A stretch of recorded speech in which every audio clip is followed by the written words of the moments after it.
Hi domainers. Thank you all so much for watching and supporting my channel. I really appreciate every like, comment and share. It truly means a lot. Grab your popcorn as we listen to Maya's reality. My sister's heel pressed into my chest as I lay gasping on the forest floor. Stay down, Maya, she hissed, her face twisted with pure, cold hatred. Then she ran, leaving me bleeding among the fallen leaves while my vision blurred at the edges. The rock had already done its damage. Blood ran hot down my face. 3 ribs were broken. I could barely breathe. You were going to ruin everything, she'd screamed moments before. My perfect life, my perfect future. I couldn't let you destroy it. Apparently she saw my diary and read. That was the moment everything changed. That was the moment I stopped being the sister who forgave everything and became someone else entirely. Someone who understood that family loyalty only mattered when it went both ways. My name is Maya Chen, and this is the story of how my older sister Vanessa tried to kill me, and how I made sure she paid for it in ways she never saw coming. I was 17, Vanessa was 22, and she was everything I wasn't. She had the perfect boyfriend Kyle Morrison, who came from old money and drove a BMW. She had a job lined up at a prestigious marketing firm in Seattle. She had our parents' constant praise and attention. I had good grades and a scholarship to state college, but in our house, that was just expected. Vanessa's accomplishments were celebrated. Mine were footnotes. Our parents owned a successful restaurant in Portland, and they'd always made it clear that Vanessa was destined for greatness while I was just supposed to be grateful for opportunities. The hiking trip was Vanessa's idea. She said she wanted to spend quality time together before she moved to Seattle. I should have known something was wrong when she suggested Eagle Creek Trail, a remote path in the Columbia River Gorge that hardly anyone used anymore. But I was desperate for her approval, desperate to believe she actually wanted to bond with me. We hiked for 2 hours that October afternoon, going deeper into the woods. Vanessa kept checking her phone even though there was no signal. Her jaw was tight. Something was wrong. When we reached a steep section overlooking a ravine, she stopped abruptly. Maya, I need to tell you something. Her voice was strange, flat. That's when I saw the rock in her hand. Before I could react, she swung it at my head. The world exploded in pain and stars. I stumbled backward and fell hard. I'm sorry, she said, but she didn't sound sorry. She sounded relieved. Kyle saw your diary. He read what you wrote about him. My diary. The one I'd hidden under my mattress, where I'd poured out my confused feelings about my sister's boyfriend. Nothing had happened between us. I'd just written about how kind he was to me, how he made me feel seen. Stupid teenage fantasies that meant nothing. Vanessa, please, I gasped. I never did anything. I never would. She kicked me in the ribs. Something cracked. He kept looking at you, she hissed. At dinner, at family events. I saw how he looked at you, Maya. Like you were special. She pushed me toward the edge of the ravine. I clawed at anything, found a fallen branch, and swung wildly.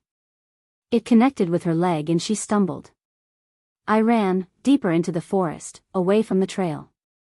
I ran until I collapsed behind a fallen tree, pressing my hand against my bleeding head, trying not to pass out. Hours passed.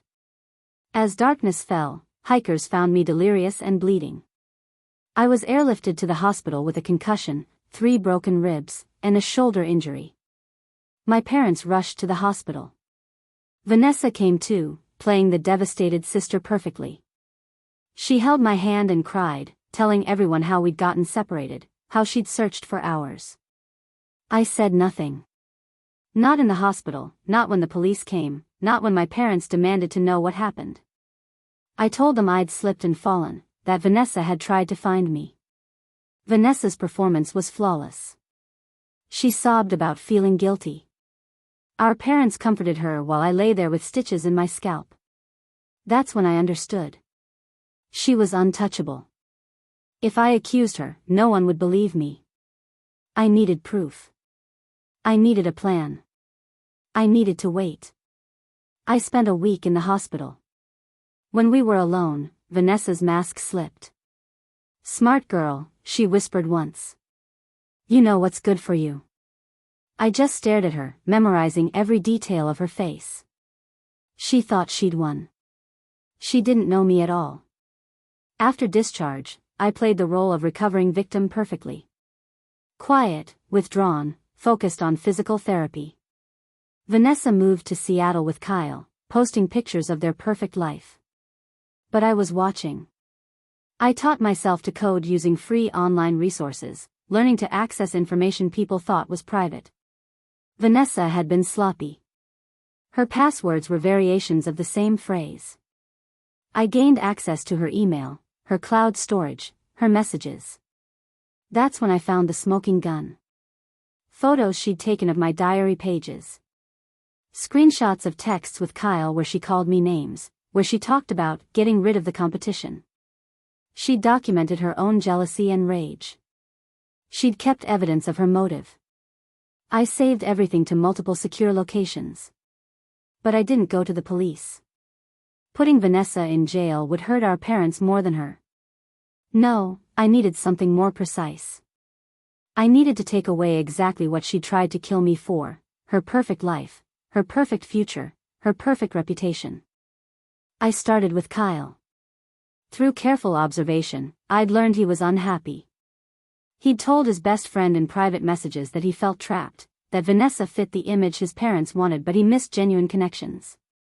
I sent him an anonymous email with a single screenshot, Vanessa texting her friend about how Kyle was acceptable but boring, and how she was playing the long game for his family connections.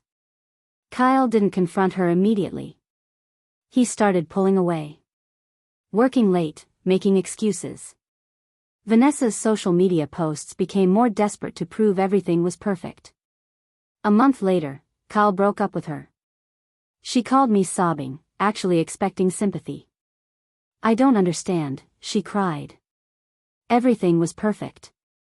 I made appropriate comforting sounds while feeling absolutely nothing. Next came her job. I discovered Vanessa had lied on her resume, claimed an internship she'd only interviewed for, inflated her role and projects, taken credit for group work. Her boss Jennifer Reeves valued honesty above all else.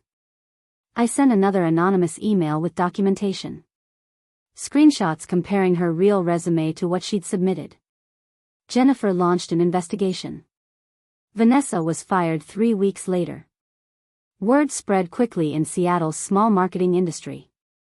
No one would hire her. She had to move back to Portland. Back into our parents' house. Back into my daily life. 3 months. She'd lost everything. 6 months after the hiking trip, I was accepted to Stanford with a full scholarship. At dinner, my mother tried to get Vanessa to give me advice. Vanessa's fork clattered. She's clearly doing fine without me. That night, I knocked on her door. Time for her to know. Kyle didn't just randomly pull away, I said calmly. Someone sent him screenshots. And Jennifer didn't randomly audit your resume. Someone who had access to your emails, your messages, your cloud storage. The color drained from Vanessa's face. "Maya, what are you saying?" I smiled. "I'm saying I've spent the last 6 months systematically destroying everything you tried to kill me for. Your relationship. Your career. Your reputation. And I did it all from my bedroom. You're insane. You can't prove any of this." I showed her my phone. Photos of her diary screenshots. Texts where she planned how to hurt me. "Actually, I can prove everything. The question is, what are you going to do about it?" Vanessa lunged at me. I sidestepped. "Touch me again and I send everything to the police. The evidence of what you did on that trail. The premeditation. The attempted murder. You'll go to prison, Vanessa." She slumped to the floor, sobbing. "Why?" I crouched down to her level. "You left me bleeding in the woods to die because you were jealous. You took my security, my trust, my sense of safety. So I took your dreams. We're even now. Here's what's going to happen, I said. You're going to get therapy. Real therapy. You're going to work on yourself and figure out why you became someone capable of murder. You're going to rebuild your life, but you'll do it knowing I'm watching. I opened the door and looked back. If you ever come near me with violence again, if you ever threaten me, if you ever try to hurt anyone else out of jealousy, I'll release everything. You'll spend years in prison. I'm leaving for Stanford in 3 months. You're going to stay away from me. You're going to let me live my life. And maybe, someday, you'll become someone worthy of forgiveness. But that's up to you. That was 8 months ago. I'm writing this from my dorm room at Stanford. Vanessa did get therapy. She got a job at our parents' restaurant and she's slowly rebuilding. She sends me an email once a month, a few lines about her progress, her realizations, her apologies. I don't always respond. Some bridges aren't meant to be fully rebuilt. My parents still don't know the whole truth. Maybe someday I'll tell them, but right now they're just happy that both their daughters are moving forward. As for me, I learned something important on that forest floor while my sister stood over me with a rock. I learned that survival isn't just about living through something. It's about deciding who you'll become afterward. Vanessa tried to kill me, so I killed who she thought she was. And I built myself into someone stronger than she ever imagined. Some people might call that revenge. I call it justice. Either way, I'm finally free. If you've made it this far in our story, thank you for listening. If this resonated with you, if you've ever had to stand up to toxic family members, please share this video. Leave a comment about your own experience. And don't forget to subscribe to this channel for more stories about real people standing up to injustice, finding their strength, and learning that sometimes the best family is the one you choose.